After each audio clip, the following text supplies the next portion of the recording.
ప్రియమైన వారలారా, నేటి దినాల్లో వార్తాపత్రికల్లో, టీవీల్లో ప్రతిరోజు ఆత్మహత్యలు, బలవన్మరణాలు ఎంతో వేదన కలిగిస్తున్నాయి.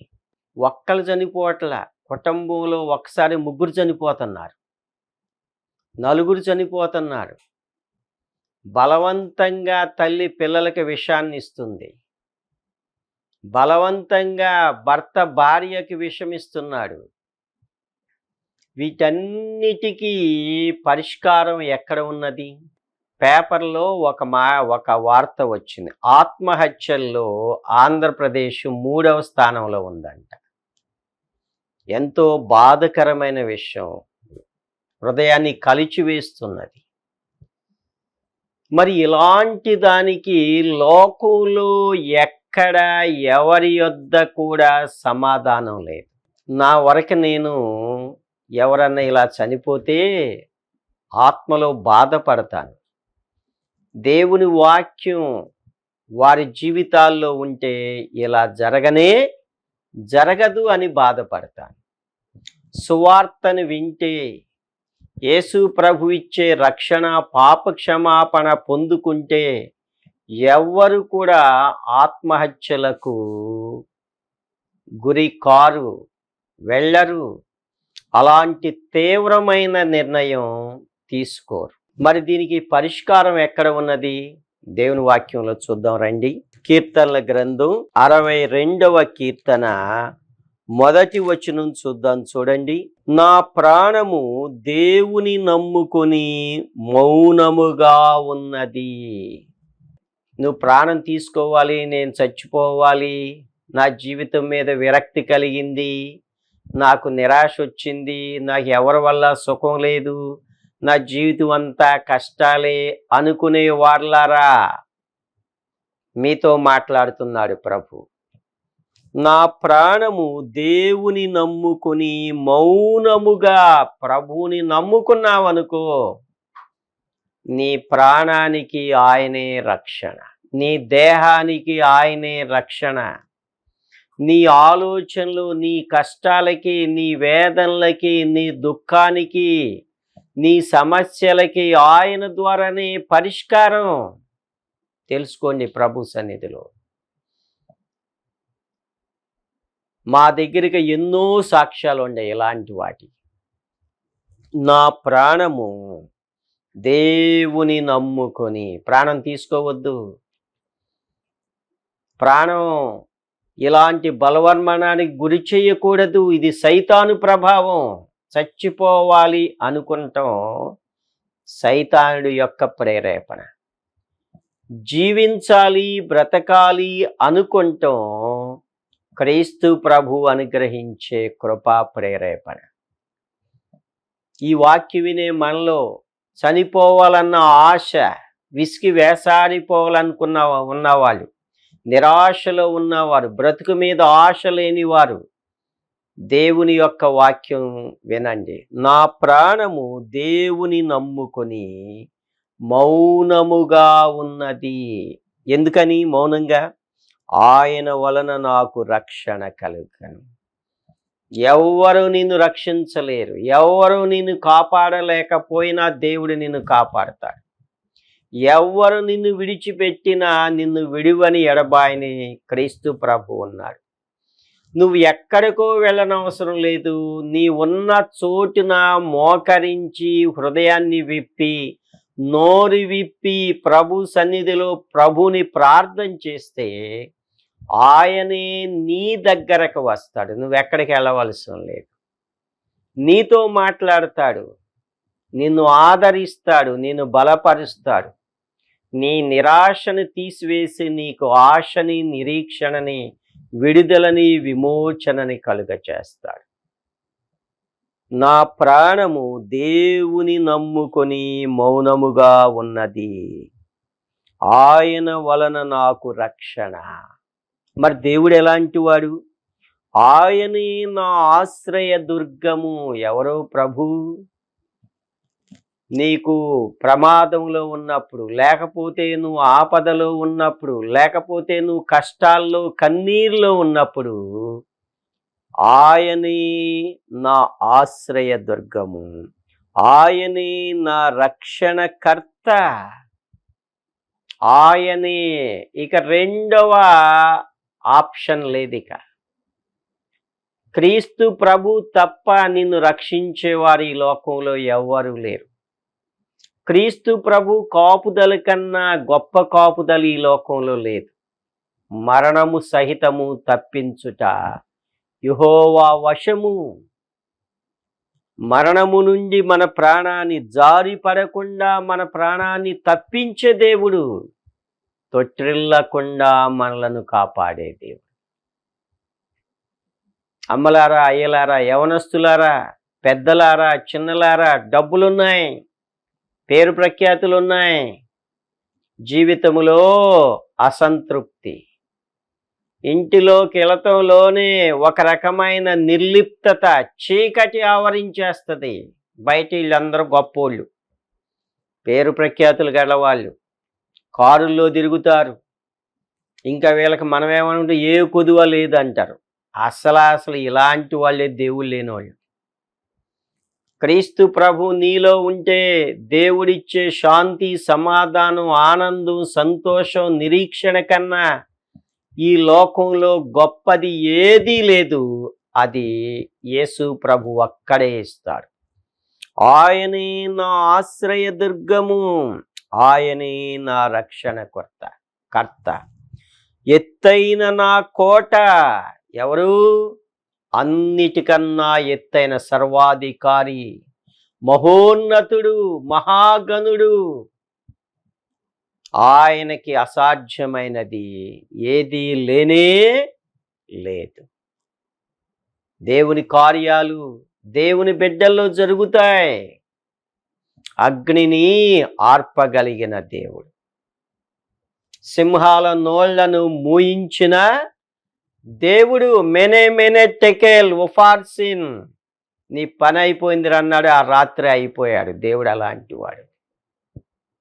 కనుక ప్రియమైన వారలారా, మీరు ఎవరైనా సరే, వృద్ధులైనా, పెద్దవాళ్ళైనా, యవనస్తులైనా, చిన్నవారు సైతం చచ్చిపోతున్నారు. చాలా బాధకరం, వేదనకరం. దేవుడు మనలో ఉంటే ఆ మాట అసలు రానే రాదు. ఏమంటున్నాడు? ఎత్తైన నా కోట ఆయనే. నీ చుట్టూ ఎన్ని ప్రమాదాలు ఉన్నా, నీ చుట్టూ ఎన్ని సమస్యల వలయాలు ఉన్నా, నీలో ఎంత దుఃఖం, వేదనున్నా, వాటన్నిటి నుంచి తప్పించి నిన్ను ఎత్తైన కోట మీద నిలబెడతాడు. నాశనకరమైన గుంట నుండి, జిగటగల దొంగ ఊపి నుండి దేవుడు నిన్ను ఏం చేస్తాడు? లేవనెత్తుతాడు. అక్కడే ఉంచే దేవుడు కాదు. సైతానుడు, అపవాది, నువ్వు నమ్మిన వారు, లేకపోతే నువ్వు నమ్ముకున్నాయి నీ ఆస్తిపాస్తులు నిన్నేమీ రక్షింపజాలవు, కాపాడజాలవు. మరి ఎవరు? నీ పాదములను బండ మీద నిలుపుతాడు. కీర్తనల గ్రంథం 40వ కీర్తనలో. నీ అడుగులు స్థిరపరుస్తాడు. తనకు స్తోత్ర రూపమగు క్రొత్త గీతాన్ని నీ నోట పెడతాడు. దుఃఖం ఉండదు, బాధ ఉండదు, కష్టాలు ఉండవు.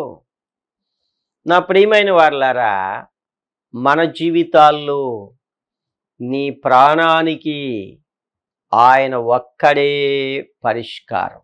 నీ ప్రాణాన్ని కాపాడే దేవుడు, నిన్ను రక్షించే దేవుడు. ఇక్కడే 5వ వచనం ఉంది చూడండి, 62వ కీర్తన 5వ వచనం. నా ప్రాణమా దేవుని నమ్ముకొని మౌనముగా ఉండము. నీకు బాధ వచ్చినప్పుడు, నువ్వు దుఃఖపడినప్పుడు, నిన్ను అందరూ దుఃఖపరిచినప్పుడు, నువ్వు ఒంటరిగా ఉండి దుఃఖపడుతున్నప్పుడు ఈ మాట చెప్పుకోవాలి. నా ప్రాణమా దేవుని నమ్ముకొని మౌనముగా ఉండి. నువ్వు కుమిలిపోవద్దు. నీ నిద్రలేని రాత్రులు, నీ కన్నీరు, నీ వేదన, అది ఎలాంటిదైనా సరే నీవు ఈ మాట నీ ప్రాణంతో చెప్పుకోవాలి. ఏమని? నా ప్రాణమా దేవుని నమ్ముకొని మౌనముగా ఉండుము. ఆత్మహత్యలొద్దు, చనిపోవాలన్న ఆశొద్దు, ఇంకేయో రకరకాల చెడ్డ ఆలోచనలు సైతాను తీసుకొని వస్తాడు. అసలు వాటి గురించి నువ్వు ఆలోచించవద్దు. భర్తలు భార్యలను చంపేస్తున్నారు. ఒకప్పుడు భర్తలు భార్యలను చంపే, ఇప్పుడు భార్యలే భర్తలను చంపేస్తున్నారు. వ్యభిచారం, ఈ అపవిత్ర జీవితం, జారత్వం, ఆత్మహత్యలకే. అర్థమైందా? అక్రమ సంబంధాలు, ఆత్మహత్యలకే. ఇలాంటి వారు ఉంటే ప్రభు దగ్గరకు రండి. సైతాడు మనల్ని ఎప్పుడూ సంతోషంగా ఉండనీడు. గుర్తుపెట్టుకోండి, పాపం అన్నది ఎప్పటికీ దుఃఖకరమే, వేదనకరమే. పాపము పరిపక్వమై మరణాన్ని కంటదంతే. పాపం ఒక తల్లి లాంటిది. ముందు నిన్ను ఆదరించినట్టుగా, లాలించినట్టుగా ఇచ్చేస్తుంది. ఆ తరువాత చుక్కల్లో ఉంటావు నువ్వు అంటది. చుక్కల్లో కాదు, పాతాళంలో ఉంటావు. ఇక అంతే. మన జీవితాల్లో ఇలాంటి సంఘటనలు ఎన్నో చూస్తున్నాం. యవనస్తులు తల్లిదండ్రులను ఎదిరించి, కన్నవారిని ఎదిరించి, ఈ ప్రేమ పెళ్ళిళ్ళు చేసుకొని ఆ తరువాత చనిపోయిన సంఘటనలు ఎన్నున్నాయి. పేపర్లో ఎన్ని చూస్తున్నాం మనం. ఇలాంటి వారికి ప్రభు దగ్గరకు రండి. నా ప్రాణము దేవుని నమ్ముకొని మౌనము. ఒకప్పుడు ఎంతో బాగా బ్రతికారు, ఎంతో ఆనందంగా ఉన్నారు. పాపం ఒంటరి వాళ్ళని చేసింది. అపవిత్ర జీవితం కన్నీటిని మిగిల్చింది, దుఃఖాన్ని మిగిల్చింది. అక్రమ సంబంధాలు, జారత్వం, వ్యభిచారం ఈ లోకం మీద అసహ్యంగా పుట్టించి చనిపోవాలనుకునే వాళ్ళారా రండి. 62వ కీర్తనలో మీకు మీరుగా చెప్పుకోవాలి. నా ప్రాణము దేవుని నమ్ముకొని మౌనముగా. దేవుని నమ్ముకో. నిన్ను ఆదరించే ప్రభు, నిన్ను బలపరిచే ప్రభు, నిన్ను నీ మెడ మీద పడి ముద్దు పెట్టుకుని నిన్ను మరలా మొదటి స్థానానికి తీసుకుని వచ్చే ప్రభు. బైబిల్లో లూకాసు వార్త 15వ అధ్యాయంలో తప్పిపోయాడు ఒకడు. ఆస్తిని తీసుకున్నాడు, వెళ్ళిపోయాడు, మొత్తం అయిపోయింది. చివరికి వాడి జీవితం పంది పొట్టు దగ్గరికి వెళ్ళిపోయింది తినేస్తానికి. అది కూడా పెట్టలాడికి. ఆకలితో చచ్చిపోయాడు.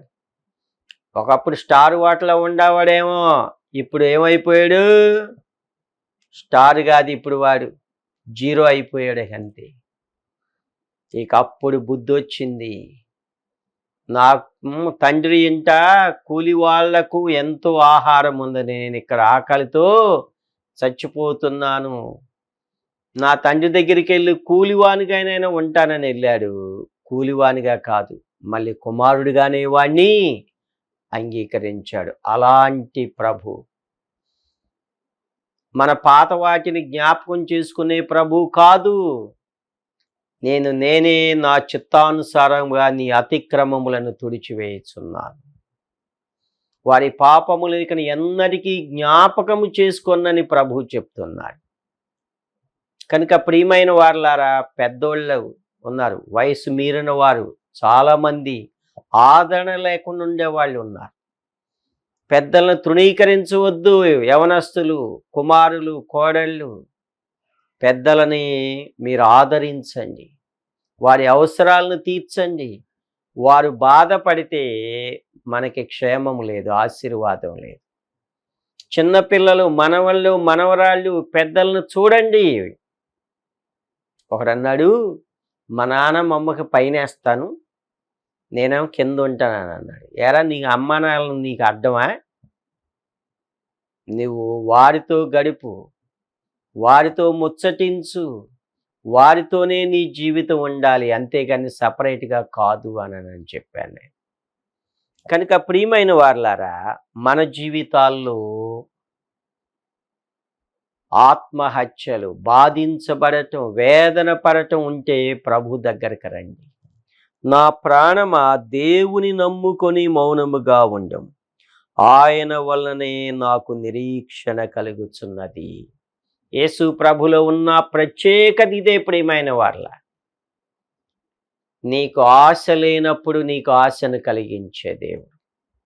నీ ఒంటరితనములో నీకు నిరీక్షణ, ఆశ, నీకు ఒక ఏమనాలి, నీ దుఃఖానికి నీ వేదనకి ఒక పరిష్కారాన్ని చూపించే దేవుడు. నీ దుఃఖానికి ఒక టర్నింగ్ పాయింట్ క్రీస్తు ప్రభు. నీ ఆత్మహత్యకి, బాధకి, వేదనకి టర్నింగ్ పాయింట్ క్రీస్తు ప్రభు నిరీక్షణ కలుగచేస్తాడు. ఆయన వలననే నాకు నిరీక్షణ కలుగుచున్నది. మరలా 6వ వచనంలో, ఆయనే నా ఆశ్రయము, నా రక్షణ ఆధారము, నా ఎత్తైన కోట ఆయనే. ప్రభు నీకుండగా, ప్రభు నీ చుట్టూ ఉండగా, ప్రభు నీలో ఉండగా నిన్నుకి ఎవ్వరూ కదిలించలేరు. ఎవ్వరూ నిన్ను బాధించలేరు. నీకు ఆయనే రక్షణ. ఏమంటున్నాడు ఇక్కడ? నేను కదిలింపబడను. గమనించారా? కనుక మన జీవితాల్లో మన దేవుడు క్రీస్తు ప్రభుని నమ్ముకొని మౌనముగా ఉండు. కన్నీరు కార్చొద్దు, వేదన పడొద్దు. యేసు ప్రభు ఆయన ఉన్న దోణిలోనే తుఫాను వచ్చింది. ఆయన ఉన్న దోణిమే అలలు దోణెను నింపివేసినాయి. దోణి మునిగిపోయిందా? మునిగిపోలా. తిరగబడిందా? తిరగబడలా. ఎవరన్నా చనిపోయారా? దోణిలో ఉన్న వాళ్ళు ఎవరు చనిపోలా. ఏం చేశాడు ప్రభు? అక్కడ ఒక గొప్ప మాట ఉన్నది చూడండి. మార్కు సువార్త 4వ అధ్యాయం 38వ వచనంలో మధ్య నుంచి చదువుతున్నాను. వారాయనను లేపి, బోధకుడా, మేము నశించిపోతున్నాము, నీకు చింత లేదా? అప్పుడు ప్రభు ఏం చేశాడు? ఆయన లేచి గాలిని గద్దించగలిగిన వాడెవడు? క్రీస్తు ప్రభువే. నిశ్శబ్దమై ఊరుకుండమని సముద్రముతో చెప్పగా, సముద్రాన్ని ఆపగలిగిన శక్తి ఎప్పటికీ ఎవరికి లేదు, యేసు ప్రభువు తప్ప. గాలిని గద్దించే శక్తి ఎప్పటికీ లేదు, యేసు ప్రభువు తప్ప. తుఫాను వస్తుందని చెప్తారు, ఆపగలిగే శక్తి ఎక్కడ ఉందా? ఏ టెక్నాలజీకి లేదు. మరి క్రీస్తు ప్రభు ఎవరు? గాలిని గద్దించి నిశ్శబ్దమై ఊరుకుండమని దేంతో చెప్తాడు? సముద్రముతో చెప్పగలిగిన దేవుడు. మరణించిన వారితో సహితము మాట్లాడగలిగి లేపగలిగిన దేవుడు. ఆయనకి అసాధ్యమైనది ఏదీ లేదు. క్రీస్తు ఉన్న దోణె మునగదు, ఎవరు చనిపోరు. ప్రియమైన వారలారా, మీలో క్రీస్తు ప్రభు ఉంటే ఆయన జీవప్రదాత గాని చంపే దేవుడు కాదు. నిన్ను ఆత్మహత్యకు ప్రేరేపించే దేవుడు కాదు. నిన్ను మరణానికి చనిపోవాలని ప్రేరేపించే దేవుడు అంతకన్నా కాదు. దేవుడు గాలిని గద్దించి సముద్రంతో మాట్లాడే దేవుడు. ఆయన ఉన్న దోణిలో చావు లేదు. ఆయన ఉన్న దోణె ఆయన కాపాడే దేవుడు. అలాగే నీ జీవితంలో ప్రభు వచ్చినట్లయితే, ఆయన నీలో ఉన్నట్లే, ఆయన నీకు రక్షణాధారంగా ఉన్నట్లయితే నువ్వు మునగవు. ఎక్కడ మునిగినా దేవుడిని నిన్ను తేలుస్తాడు. అది సైతానుడేమో ముంచేస్తాడు, పాతాళానికి తీసుకుని వెళ్తాడు. ప్రభు లేపుతాడు, పరలోక రాజ్యానికి తీసుకువెళ్తాడు. ఇంతే. కనుక నీ జీవితం ఏ దుఃఖకరమైన పరిస్థితుల్లో, మరణకరమైన పరిస్థితుల్లో, ఎంతటి అనారోగ్యం, అప్పుల పాలు, లేకపోతే ఇంకా అన్నీ పోగొట్టుకుని ఉన్నా సరే ప్రభు దగ్గరికి రండి. నా ప్రాణము దేవుని నమ్ముకొని మౌనముగా ఉన్నది. ఈ అనుభవంలోనికి రండి. చూడండి 62వ కీర్తన 7వ వచనం, నా రక్షణకు నా మహిమకు దేవుడే ఆధారం. ఎవరు నీ ఆధారం? ఎవరెవరి మీద నమ్మకం ఉంచేవో, ఎవరిని నమ్మేవో, ఎంత మోసపోయేవో. ఈ మధ్య ఆన్లైన్ గేములు ఆడుతున్నారు, చచ్చిపోతున్నారు. బెట్టింగులు పెడుతున్నారు, చచ్చిపోతున్నారు. ఇంకేదో డబ్బులు వస్తాయని ఆశ చూపి రకరకాల యాప్ల్లో డబ్బులు పెడుతున్నారు, లక్షలు లక్షలు పోతున్నాయి. సైబర్ క్రైములు, సైబర్ మోసాలు ఇవన్నీ జరుగుతున్నాయి. వీటన్నిటికీ పరిష్కారం దేవునిలో ఉంది. లోకం వైపు చూడకండి, డబ్బుల మీద కాదు. దేవుడిచ్చిన దాంతో నువ్వు సంతృప్తి పొందు. దేవుడే ఆధారం నా రక్షణకు నా మహిమకు. 62వ కీర్తన 7వ వచనం, దేవుడే ఆధారము నా బలమైన ఆశ్రయ దుర్గము. గమనించరా, రకరకాల వాటిలో డబ్బులు కట్టి మోసపోయిన వాళ్ళారా, ఆత్మహత్యలకు ప్రేరేపించబడుతున్నారా, ప్రభు దగ్గరకు రండి. ఎంతో బాధకరమైన విషయాలు ఇవి. దేవునిలో మన జీవితాలు కట్టబడతాయి. సైతానుడేం కూల్చేస్తాడు, నాశనం చేస్తాడు, దుఃఖాన్ని మిగులుతారు. నిన్ను నమ్ముకున్న వాళ్ళు, నువ్వు చచ్చిపోతావు. నిన్ను నమ్ముకున్న వాళ్ళు మళ్ళీ దుఃఖమే. అలా కాదు, ప్రభు దగ్గరికి రండి. ఇదే కీర్తనలో 42వ కీర్తనలో ఒక మాట ఉంది చూడండి. 42వ కీర్తన 4వ వచనంలో 2వ భాగం, నా ప్రాణము నాలో కరిగిపోవుచున్నది. కొందరి పరిస్థితి ఎలా ఉంటుందంటే, ప్రాణం ఏమైపోద్ది, ఇక కరిగిపోయే స్థితిలోకి వెళ్ళిపోద్ది. ప్రాణానికి సేద తీర్చే వాళ్ళు ఉండరు, ప్రాణాన్ని ఆదరించే వాళ్ళు ఉండరు, ప్రాణానికి ఓదార్చే వాళ్ళు ఉండరు. కరిగిపోవుచున్నది. బాధకరమైన విషయం. దుఃఖం మీద దుఃఖం, బాధ మీద బాధ, కష్టం మీద కష్టం. అర్థమైందా? ఎవరో ఆదరించే వాళ్ళు ఎవరైనా ఉన్నారంటే వాళ్ళెవరో ఆదరించే వాళ్ళు లేని, కరుణించేవారు ఎవరు ఉండరు. వరదలు ముంచి వేస్తాయి. మరి ప్రభు ఎలాంటి వాడు? ప్రభు మన జీవితాల్లో మనల్ని ఆదరించే దేవుడు, మన పరిస్థితులను మార్చే దేవుడు. అర్థమైందా? ఇదే 69వ కీర్తనలో చూడండి. దేవా, జలములు నా ప్రాణము మీద పొర్లుచున్నవి, నన్ను రక్షింపుము. జలములంటే రకరకాల శ్రమలు, శోధనలు, మనుష్యులు నీ మీద నిందలు, అపవాదులు వేస్తున్నారు. నిలువక నీయని అగాధమైన దొంగ ఊబిలో నేను దిగిపోవుచున్నాను. ఎక్కడికి వెళ్ళిపోతున్నాడు? అగాధమైన దొంగ ఊబి అంటే తెలీదు, ఏదో నమ్ముతావు, ఏదో ఆశిస్తావు. ఇది ఒక దొంగ ఊబి. అర్థమైందా? ఈ ప్రేమలో పెళ్ళిళ్ళు దొంగ ఊబి.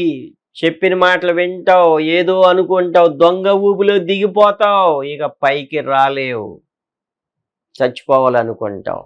ప్రభు దగ్గరికి రండి. ఇలాంటి వాళ్ళు నిలువక నిలుక ఇయ్యని అగాధమైన దొంగ ఊబిలో నేను దిగిపోవచ్చున్నాను. అగాధ జలములలో నేను దిగబడి ఉన్నాను. వరదలు నన్ను ముంచివేయుచున్నాయి. గమనించారా? కనుక మరలా 15వ వచనం 69:15లో ఏమన్నాడు? నీటి వరదలు నన్ను ముంచనీయకము, అగాధ సముద్రము నన్ను మృంగనీయకము, గుంట నన్ను మృంగనీయకము. అర్థమైందా? కనుక ప్రభు నిన్ను కాపాడే దేవుడు, విడుదల దయచేసే దేవుడు. ఎలాంటి వరదలనైనా సరే నిన్ను కాపాడి ఎత్తైన కోట మీద నిలిపే దేవుడు. ప్రియమైన వారలారా, ఎలా ఉన్నారు మీ జీవితాలు?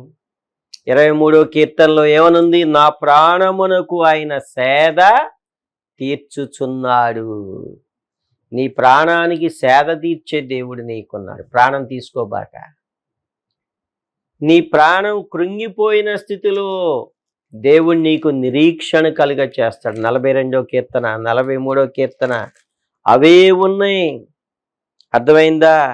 నా ప్రాణమా నీవేలా కృంగియున్నావు, నాలో నీవేలా తొందర పడుచున్నావు. తొందరలు, భయాలు, వేదనలు, కష్టాలు, నిద్రలేని రాత్రులు, ఆందోళన. నిద్ర మాత్రలు వేసుకుంటారు కొందరు, అది లేనిదే నిద్ర పట్టదు.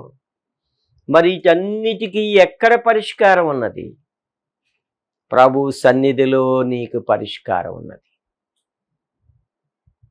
ప్రాణం తీసుకోవద్దు. ఏమన్నాడు ఇక్కడ 42వ కీర్తన 5వ వచనంలో? దేవుని యందు నిరీక్షణ ఉంచుము, ఆయనే నా రక్షణకర్త అనియు నా దేవుడనియు చెప్పుకొనుచు ఇంకను నేను ఆయనను స్తుతించుచున్నాను. కృంగిపోయిన పరిస్థితుల్లో ప్రభు దగ్గరకు రండి.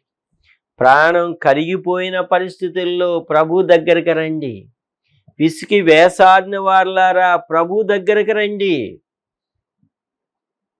చనిపోవటం పరిష్కారం కాదు. రైలు కింద పడటం పరిష్కారం కాదు. పురుగుల మందులు తీసుకుంటాం పరిష్కారం కాదు. ఉరి పోసుకుంటాం, ఉరి పెట్టుకుంటాం పరిష్కారం కాదు. ఎక్కడికో హోటల్లోకి వెళ్ళి అక్కడ ఆత్మహత్యలు చేసుకుంటాం పరిష్కారం కాదు. రండి ప్రభు దగ్గరికి. జీవప్రదాత ఏ పరిస్థితినైనా విడిపించగలిగిన గొప్ప దేవుడు. ఎలాంటి ఉపద్రవంలో ఉన్నా నిన్ను విడిపించే గొప్ప దేవుడు. ఏ అవమానాన్నైనా, ఏ భారాన్నైనా సరే నీకు విడుదల కలుగ చేసే దేవుడు. రండి ప్రభునొద్దకు. గమనించారా? ఈ మధ్యన నాకొకరు ఇలాంటి టీవీలో వాక్యం విని ఫోన్ చేశారు. ఏమిటి? మేమిద్దరం ప్రేమించి పెళ్లి చేసుకున్నాం. ఒక ఫంక్షన్కి వెళ్తే ఇంకొకడు ఎవడో వచ్చి ఆమెను ముద్దు పెట్టుకున్నాడు. అది బాధకరమైన విషయం. ఈడు వదిలేసేసాడు. ఆ అమ్మాయి పురుగుల మందు తాగింది, ఆసుపత్రిలో ఉంది. ఎంతవరకు ఇది బాధకరం. ఇలాంటి పరిస్థితులు ఎక్కడ పరిష్కారం? ప్రభు దగ్గరికి రండి. క్షమాపణ వేడుకోండి ప్రభు దగ్గర. ఒకరినొకరు అర్థం చేసుకోండి ప్రభు సన్నిధిలో. ఒకరినొకరు క్షమించండి. సైతానుడు కూల్చేస్తాడు, దేవుడు కడతాడు. నేను చెప్పాను, మీరిద్దరూ మాట్లాడుకోండి మనసు విప్పి. తప్పులైతే క్షమించమని వేడుకోండి ఒకరినొకరు. దేవుడు మిమ్ములను మరలా ఆ మంచి స్థితికి తీసుకొస్తాడని ప్రార్థన చేశాను. ఇది దేవుని ద్వారానే జరుగుదు తప్ప ఇంకా మనుషుల ద్వారా జరగదు. ఆ పాప బ్రతికింది, ప్రార్థన చేస్తున్నాం. కనుక ప్రియమైన వారులారా, ఒక నిజమైన సంఘటన కూడా మీకు చెప్పాను. మన జీవితాల్లో మనం ఎన్ని బాధలు ఉన్నా, 7 బాధలు ఉన్నా నిన్ను విడిపించే దేవుడు. ఎలాంటి పరిస్థితి నుంచైనా నిన్ను కాపాడే దేవుడు. వాక్యం టీవీలో వస్తుంది, వినండి. వాక్యం బైబిల్ ఉంది, చదువుకోండి. మీకు దగ్గరలో ఉన్న మందిరానికి వెళ్ళండి. నీకు ఆత్మశాంతి, నీకు దుఃఖం, వేదన, నీ ప్రాణానికి సేద తీర్చే దేవుడు ఉన్నాడు. ప్రభు దగ్గరకు రండి. ఇంకా మీరు వేరేమి చూడొద్దు. ఈ మా దేవుడు కాదు, మాకు సంబంధం లేదు, ఎక్కడికి వెళ్తే ఏమనుకుంటారో ఈ అసలు ఆలోచనలు వద్దు. నేను కాపాడే దేవుడు క్రీస్తు ప్రభువే. మరణం నుంచి తప్పించే దేవుడు క్రీస్తు ప్రభువే. ఇంకా ఎవ్వరూ లేరు. నీ జీవితాన్ని మరలా కట్టే దేవుడు క్రీస్తు ప్రభు. పోయిన ఆనందాన్ని మరలా తిరిగి ఇచ్చే దేవుడు క్రీస్తు ప్రభు. ప్రభువా, నా పాపాన్ని క్షమించు. నాలో ఉన్న ఈ యొక్క అవిధేయత నుంచి నాకు విడుదల దయచి సైతాను నన్ను మరణానికి తీసుకొని వెళుతున్నాడు.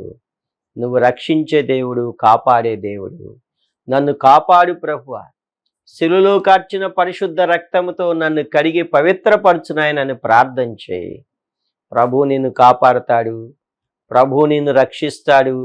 నీ ప్రాణము దేవుని నమ్ముకొని ప్రశాంతంగా, సమాధానంగా, సంతోషంగా ఉండేటట్లు చేస్తాడు.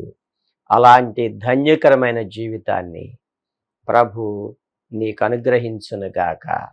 ప్రార్థన చేసుకుందాం.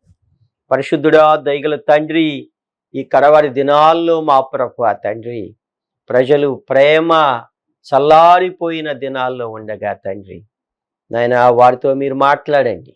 మరణం నుంచి తప్పించండి. ఆత్మహత్యలు చేసుకోకుండా మీరున్నారు అన్న ధైర్యం కలిగి మీ సన్నిధికి వచ్చేటట్లు, రక్షించబడి జీవాన్ని నూతన మార్గంలోనికి వచ్చేటట్లు సహాయం చేయమని మా ప్రభువైన యేసుక్రీస్తు నామములో ప్రార్థించి వేడుచున్నాము తండ్రి. ఆమేన్, ఆమేన్, ఆమేన్. దేవుడు మీకు సంతోషాన్ని, సమాధానాన్ని కలుగచేయునుగాక.